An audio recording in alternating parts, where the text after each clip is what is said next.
Alright, so I'm Mark, and my style is, I'm a storyteller. In fact, if one of my employees, if you ask them, one of the favorite things is every 2 weeks we have our staff meeting, and they say, tell us a story, Uncle Mark. So I have hundreds and hundreds of stories, and so that's what we're gonna kind of do today. My style is to try and teach lessons, or at least share what I've learned in life about the way we treat people, the way we treat each other and culture in story form. And there's a couple reasons. First of all, it's easier for me to remember because I forget things once in a while, but it's also easier for people to learn through the storytelling message versus, PowerPoint with a bunch of slides. So the goal today is going to be just share some stories with you that illustrate what I feel are some very important points. Okay? So let me ask you a question first, a little bit interactive. So has anybody here thought about writing a book? Okay, you're the first up, so you're eager to tell me. What, have you done it yet? No, but I've been planning on it. It's about my life. And to understand me, you gotta understand my life and what I've been through. So I think that my story will be interesting. Because people always say, we never know what you've been through until you said it. Because I don't wear it on my face, I don't let it into my life. So I think it'll be a great book. So if I pick it up and read it 2 years from now when you're done, what do you want me to walk away from thinking? About you or life or a lesson that you're teaching? I always tell, because I'm a teacher as well, so okay. I always tell my students, don't let your life define you and the things that you've been through. So make your own story. Don't let other people make it for you. So you're a step ahead of me already because I didn't know what I wanted to. I just know I wanted to write a book. I didn't know what it was going to be about. So you're way ahead of me already. Who else? Want to share? Somebody else raise your hand. Yeah, you raise it. Not that I had anything specific to write about, but I actually just like writing, so a book crossed my mind doing so. I have some advice for you. If you decide to write a book, don't tell anyone. Because if you tell them, you can't quit. Yeah. So it was New Year's Eve, 2017. And I might have had a glass of wine or two, and I shot my mouth off that I'm going to write a book this year. Well, it actually took me 2 years, and I wanted to quit 17 times. But because I shot my mouth off and committed myself to it, I pretty much couldn't, I couldn't quit. I just would be too embarrassed, and I'm not a quitter, so it actually helped me to grind through the process a little bit. That's good. Thanks for sharing that, ladies. So I didn't have a clear picture of what I wanted to write about. My motivation for wanting to write it was because I'm an avid reader, and I also am a TED Talk gangster, and I love to YouTube TED Talks. And these speakers and authors that I had been fortunate to read and listen to over the years, I always walked away like totally inspired. And it was topics I really didn't even expect to be inspired by were inspiring me. And so I thought, gosh, I'd like to put myself in a position where maybe someday, which is why I asked you about what you want people to think, after they read your book. I wanted, my idea was, and I'm the guy that writes, I read the books with a marker in my hand, and I highlight things that I want to remember, and I dog-ear the pages. My books look like they've been through hell when I'm done reading them. My fantasy about writing the book was that someday somebody would be reading my book and they would find some things in there important enough to underline or highlight or dog-ear the book. And like I do, the first book that inspired me back in 2006 was called Never Eat Alone by a guy named Keith Ferrazzi. If you haven't read it, please do. It's an amazing book. Ryan? Can you repeat that again, just so that they've got that? We're recording this, but I think it's critically important that you remember this title and the author. So get your phone out, write it down, or we'll send it to you. It is a game changer, a life changer, and Mark shared it with me a couple years ago, and it has changed who I am as a person. So it is worth your time to read it. Never Eat Alone. Keith Ferrazzi, and I was fortunate that on my book, Keith's become a good friend over the years. He was kind enough to write a review after he read it on the back of mine, which probably helped a lot. He's a best-selling author, so it was very nice of him. But I read it in 2006 on the way home from a conference, And since 2006, I'm guessing I've probably given away 1,200 copies. Oh, wow. One of the first copies I gave away was to my business partner, Tim. And Tim's probably given away 1,000 copies. So the pay it forward mentality is very much part of that philosophy. And a lot of sort of what has created me to in some ways behave the same way or learn what I learned. One of the biggest things after reading Ferrazzi's book and all the other stuff that I read and TED Talk Gangster, I've learned a lot, but I learned three things that really stick with me, which is the basis of what the stories I'm going to tell you today revolve around. One is that you teach people how to treat you. Based on what you say and do, and based on what you allow them to say and do back to you, you are training them to teach you a certain way. It's your responsibility.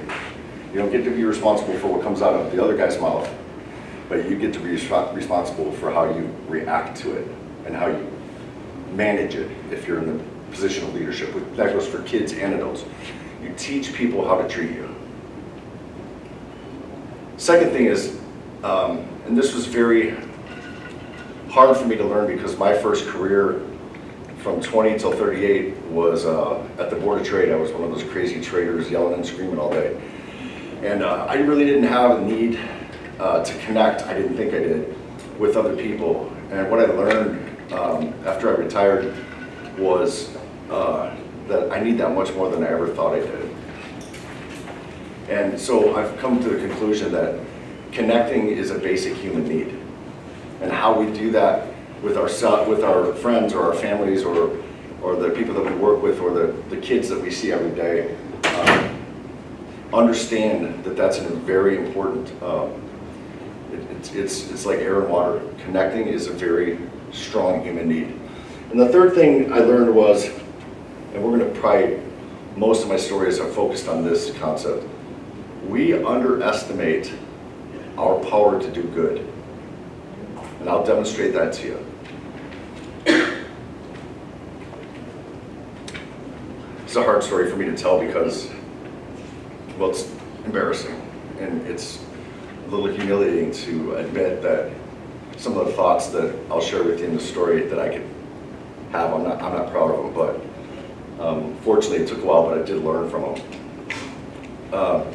Many years ago when I was in high school, my girlfriend and I were friends with another couple, and Bill and Mary, we'll call them.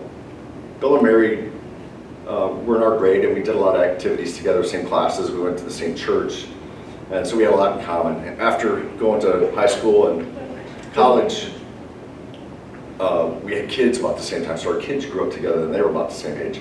But as things would happen in life, you know, you get to be in your 20s and 30s, we moved away for a while, we kind of lost touch over the next 20 years or so.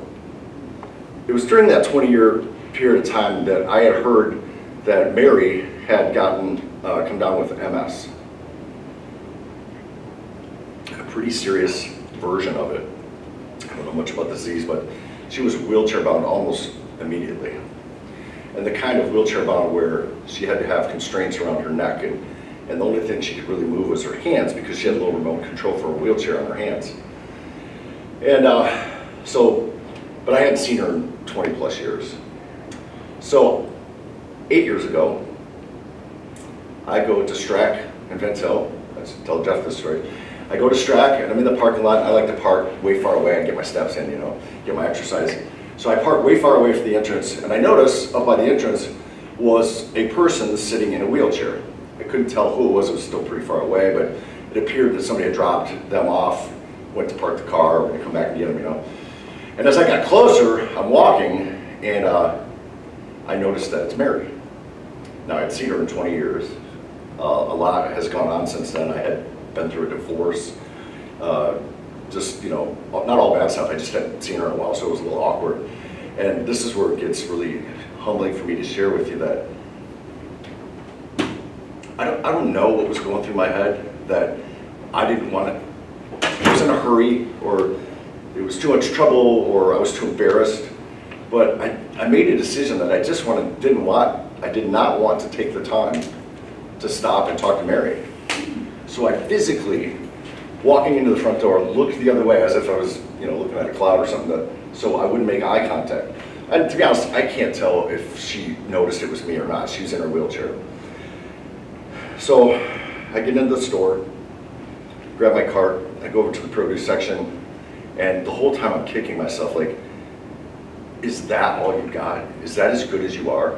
That you can't take the time to talk to an old friend just because you're embarrassed or because they're in a wheelchair or whatever the reason was. But I had made a conscious decision not to do that. So I made a promise to myself that if life ever gave me the opportunity to do better, I would. And so, sure enough, about 14 seconds later, I turned around and there's Bill and Mary in the produce section.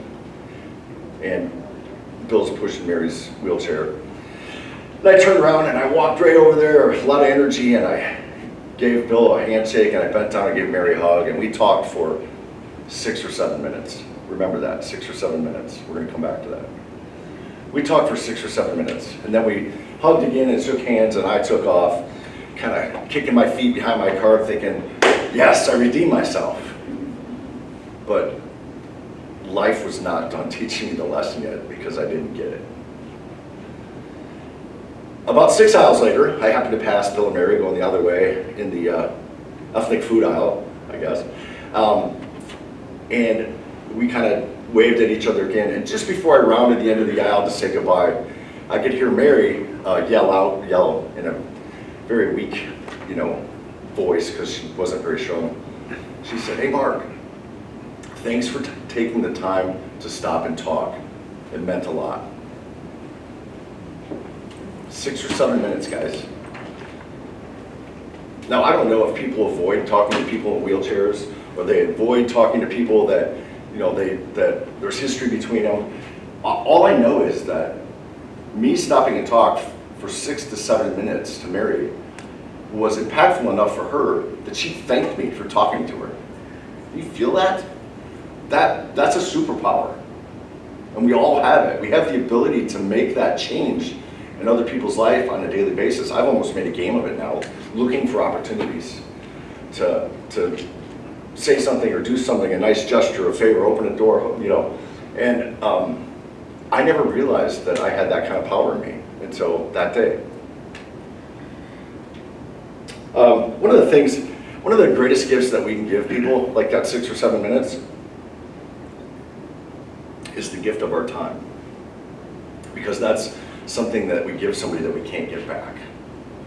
We have a finite amount of that in our lives. Don't know how much each of us have, but we have this much. And so when we give it to somebody else in some way, shape, or form, that is a true act of love because we are giving a piece of ourselves, a piece of what we have left. One of the things that I learned from a fellow advisor in the financial services business years ago, and I did not feel guilty about stealing it because it was a great idea, but it's really been impactful for me over my career. And that is that when I meet somebody, or I get a new client, or I have somebody that I like, or just people that are interesting to me, I will somehow find out during that conversation when their birthday is. Sometimes I trick them into kind of telling them when it is, and then I don't write it down because I don't want them to know that I know. But I go back and I put it in my Microsoft Outlook calendar as a recurring event. And so I can show you my phone. Every morning, I think I had 7 this morning. Sometimes I'll have none or 1 or 2 calls. Sometimes I'll have a half a dozen. And they're just people's birthdays. So on my way to work, I'll dial whoever comes up on my calendar list this morning, and I sing happy birthday to them, each and every one of them.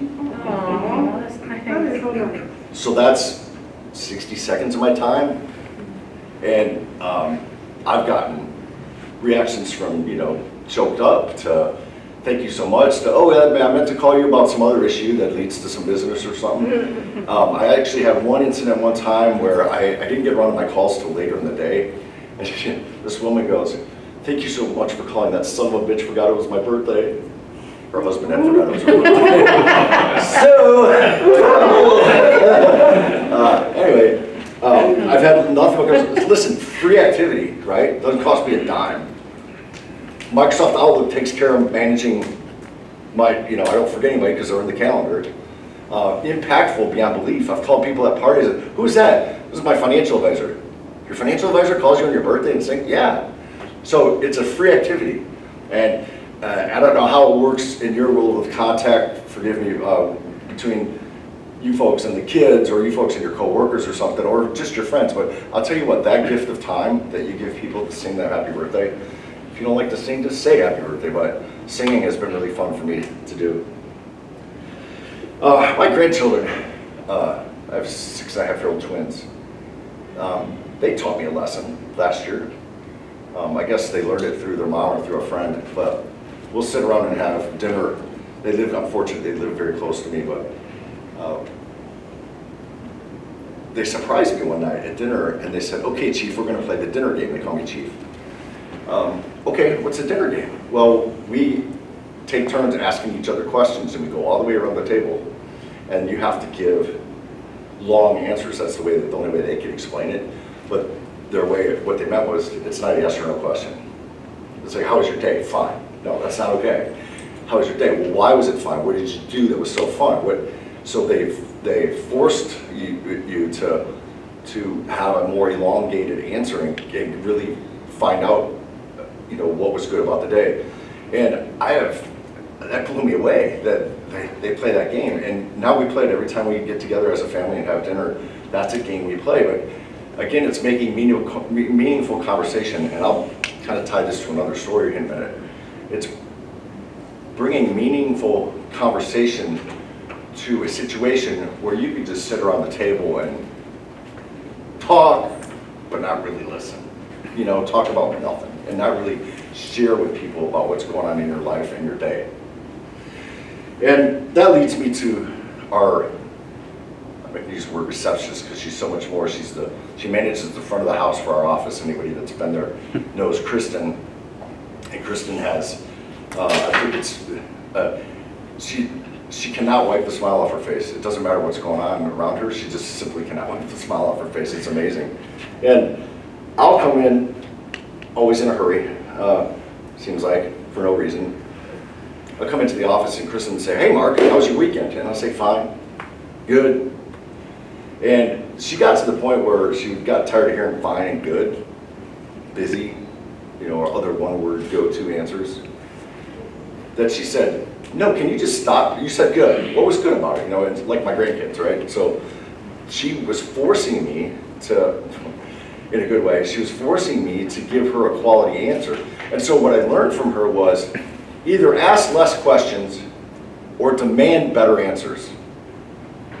If you're going to take the time to ask somebody how their day was or how was their weekend or how's things, then you sincerely want to know the answer to that. So don't let them get away with some half answer. Because you've taken the time to ask the question, you deserve the time to have it answered. And that changes the way people interact. And she has been brilliant at taking me to task on that. And I so appreciate that I've learned that from her. And I'm trying to do a better job in my life of not letting people get away with sort of the polite answer instead of a real answer. The handwritten note. The handwritten note is, I think it's a lost art. Maybe it's wrong and I just need to get out more, but it seems like so little is done by pen and paper and a stamp in the mailbox anymore. It's so easy not to do that. It's so easy to text or Twitter or email or something. And I mean, go back to my birthday calls example. It's not the same effect if I send you an email and say happy birthday, Shar, thanks, and then you get the same BS answer. But when you get a letter in the mail that's somebody addressed by hand, there's a stamp on it, and a letter, handwritten note inside that says, hey, just want to say I was thinking about you, I think you're awesome, and thanks for dinner last week, or whatever the case may be. And again, the gift of time is what's important here. You have to sit down, think of something meaningful to say, write it out, find the address, put a stamp on it, lick the envelope, and walk it to the mailbox. So that takes time. That's your greatest gift that you can give me. I am trying my best my kids are great at it because I raised them that's an important thing you should do in your life. And I just got, my birthday was a while back, and I got a gift for my grandchildren. They made me some things. So I sent them handwritten thank you notes. Now they're 6, they can read a little bit. And I'm trying, and you should have seen, they FaceTime me like, oh my God, we got mail. Chief sent us mail. It was like the biggest deal. And I want it to be a big deal because it's an effort to go to that differentiates you, that deepens the relationship with whoever it is that you gave your gift of time to. I got a couple more stories. Hope you guys got some questions because I like get excited to tell stories fast, but I have a couple more stories. This next one is about a friend I made at, what's the ticket? Live Nation. This is probably 6 or 7 years ago. I see that Carlos Santana is coming to a venue in Chicago, and I'm not a Live Nation season ticket holder. I don't go to that many shows, but when ones come, I don't mind paying up for nice seats and going to see, to go see who I want. So Santana was right at the top of my list. I see he's coming to Chicago. I call the 800 number, Live Nation. It's like Sunday afternoon. I didn't expect to get anybody. It's Sunday afternoon. I expected to get the regular machine. I was going to leave my information. Some guy answers, like on the second ring. And he said, hey, Live Nation. I go, oh, yeah, I'm surprised that a human is answering the phone here. I said, I'm interested in, next month is Carlos Santana's coming to Soda. Oh yeah, we know about that show. That's one of our shows. I said, well, what are the chances I could get, 2, upfront seats kind of thing? And he goes, are you a Live Nation member? I said, no, we're really not. We go to Live Nation shows, but we're not like an annual member.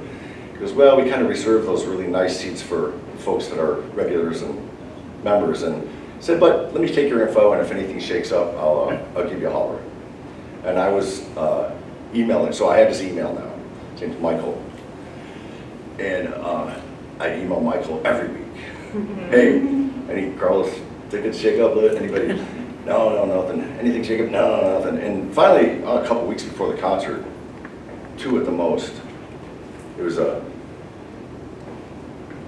Saturday, I emailed him, said, hey, just checking, sorry to bug you, is anything shaking up?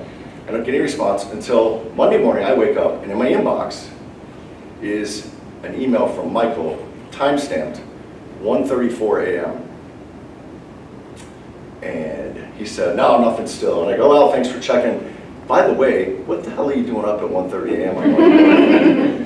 And he goes, oh, we just had a new baby on Friday, and baby girl, Dalen was her name. And I have 3 daughters and 2 granddaughters. And so I get it. I get fathers and daughters. And immediately just melted, and the concert wasn't even, and I'm like, oh my God, congratulations, and what's her name? And he told me Dalen. And so when I got to the office that morning, I had my assistant get online and order some, teddy bear situation that had Dalen's name on it. And it might have cost $20 or something.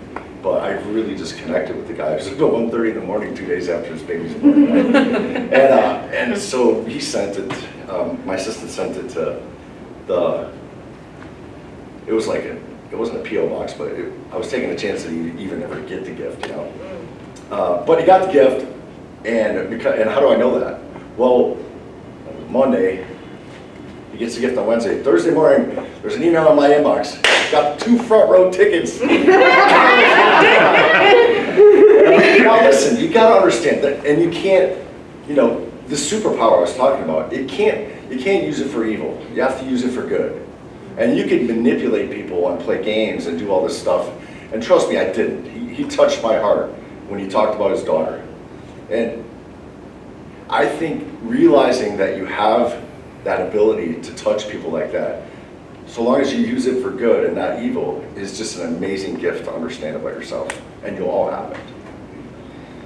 The last story, and think of your questions because we do have some time left. The last story is the only one I'm going to tell that's actually not my story. It's a story I heard. I think I actually heard it in church as part of a sermon. And draw your own conclusions about what you think the point might be of it. But it has to do with slowing down and learning patience and learning a different way to understand other people. Because there's so much of what we can prejudge about people in the first 5 seconds of meeting them when walking into a room, and so much of it's wrong. And so much of it can be damaging if we misjudge the wrong way, if we let it define us. It's almost a bit of a parable. So, a traveler is walking through the airport on his way home from a long business trip. He's tired, he's cranky, and he just wants to get on the plane and get home. All he wanted to do was stop and get a box of cookies and a coffee and sit down and wait for the plane to board. So he goes and gets a box of cookies and a coffee. He's got his briefcase. He goes over and finds the seat to sit down where nobody's next to him. He puts his stuff down and starts reading the paper. A few minutes later, a stranger comes and sits a seat apart, so there was an empty seat in between them. Stranger sits down, and the traveler really doesn't notice the stranger, other than a few minutes after he catches out of the corner of his eye a hand reaching down into the box of cookies to grab a cookie. And the traveler looks down at the hand and looks up at the stranger, and almost in defiance, the traveler reaches down and he grabs a cookie. And for the next several minutes, it was tit for tat. He grabs a cookie, I grab a cookie. When then it got down to the last cookie. And they looked at each other kind of like a bullfighter, staring down at his opponent. And the traveler had this narrowing eyes like, you're not even thinking about taking the last cookie, are you? And the stranger sort of softened up and said, kind of nodded like, yeah, go ahead. So the traveler almost angrily grabs the last cookie, puts it in his mouth, and walks to his plane. He gets on his plane, finds a seat, starts to put his briefcase in the overhead bin. His box of cookies falls out.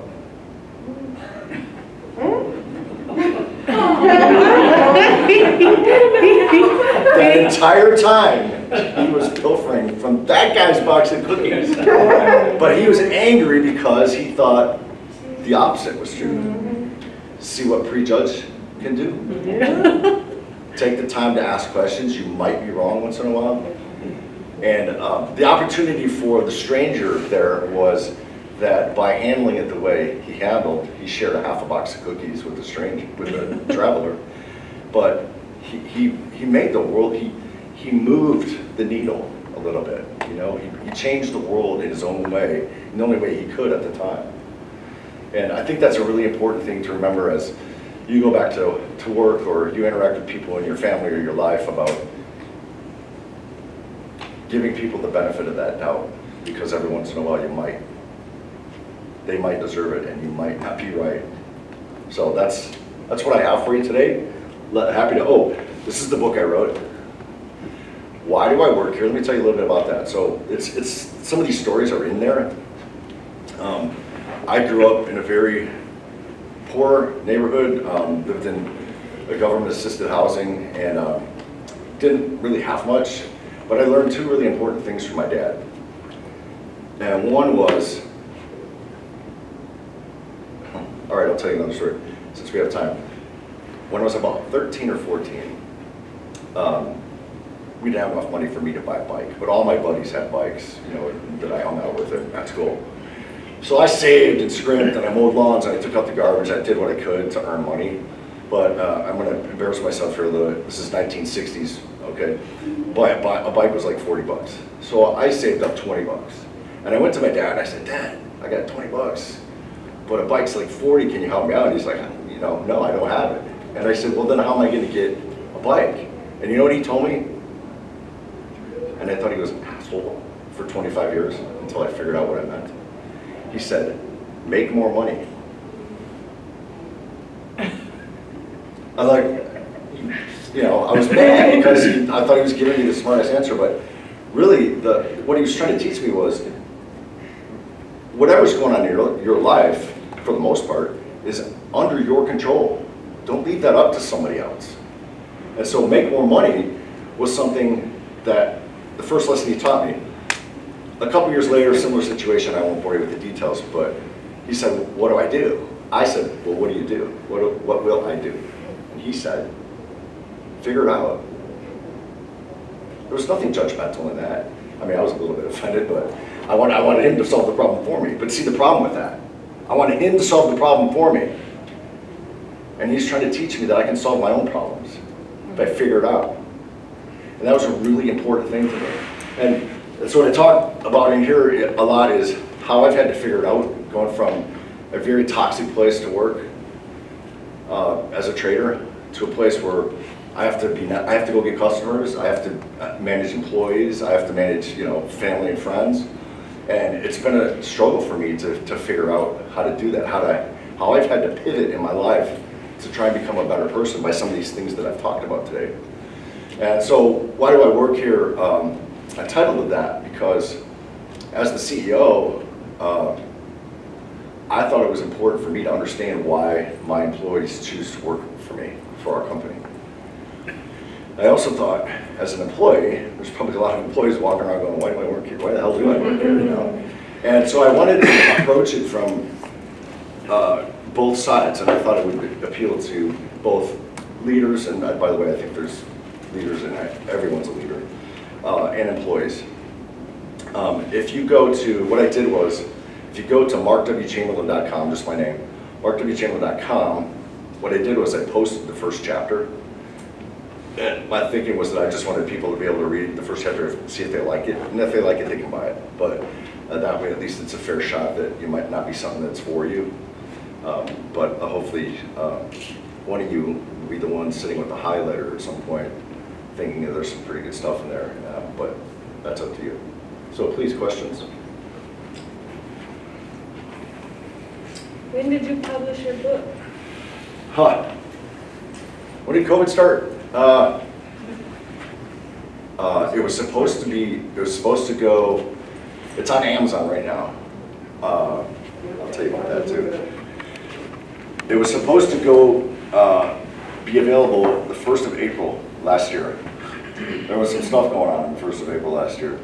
The publisher allowed me to kick it down the road until July, which ended up not really mattering. It was awful in July too. Despite that though, it's done pretty well. I heard it was, get this, the 270,000th best-selling book on Amazon. And I'm like, oh, thanks, so that's really good news. Thanks, appreciate that. Out of 7 million. So that's the top 3%, which then that changed a little bit, cheered me up a little bit. But it's been published since, available on Amazon since last July. And the way the deal works with Amazon, it's really a fascinating business. They, as long as you're selling books, they'll keep your title there for 7 years. I'm working on an audiobook. I want to work on an audiobook. I'm going to do it myself. And because a lot of people just prefer to listen to the books and traveling or whatever.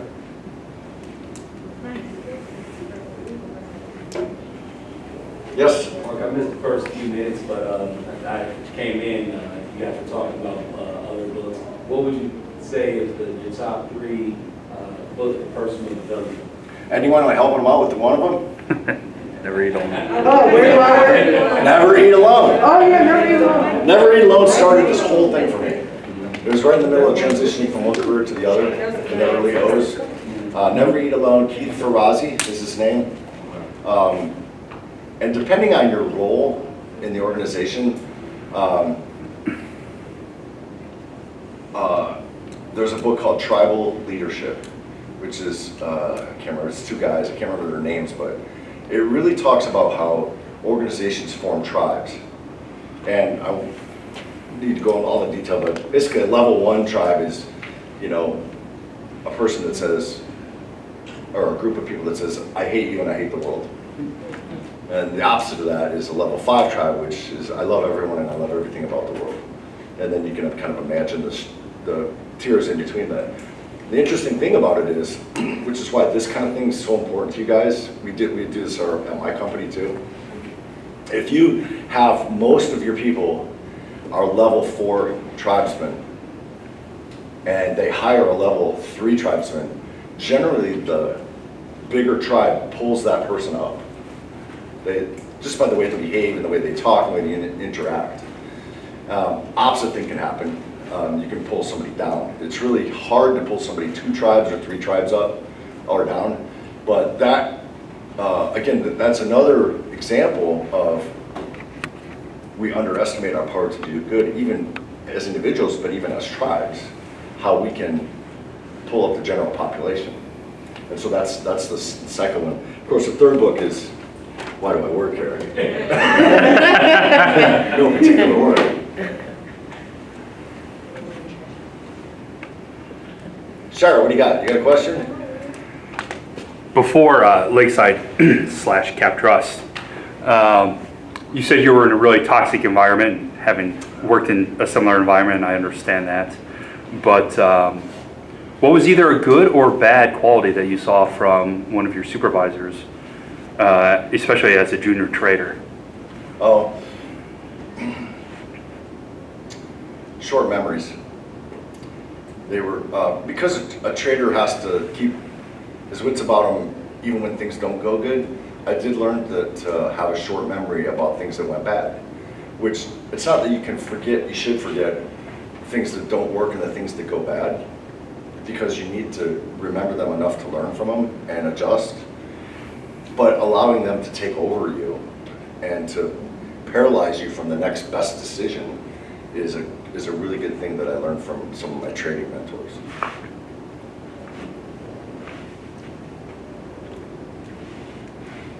Did you ever get your bike? Sorry? Did you ever get your bike? I did, you know, yeah, I did. I didn't have to buy it. I prayed, and I got, it just was like this series of events that I couldn't even possibly. I'm walking on the street crying, and you know, my mom said, "Oh, you know, pray about it a little bit." And then I see this red, kind of beat up bike that some guy was throwing away at the end of his driveway in the trash. Mm-hmm. So I walked up the driveway to the house and I knocked on the door and I said, you know, this probably still had some tears coming down my face, and I asked them if I could have it, and they said, absolutely, take it, it's all yours. So I went home and I worked on that thing and made it run, and I had enough money to get, I had to get a new thing, like get the brakes fixed or something, but I had enough money to do that, but I would never been able to buy that bike. I swear to God, that bike weighed 70 pounds. It weighed more than I did, yeah, but that's back when, you know, they made these bikes out of steel. Oh, yeah. But that I did get my bike. That's awesome.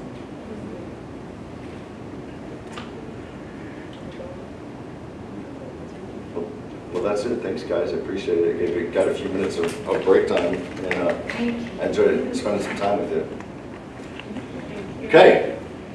Thanks, guys.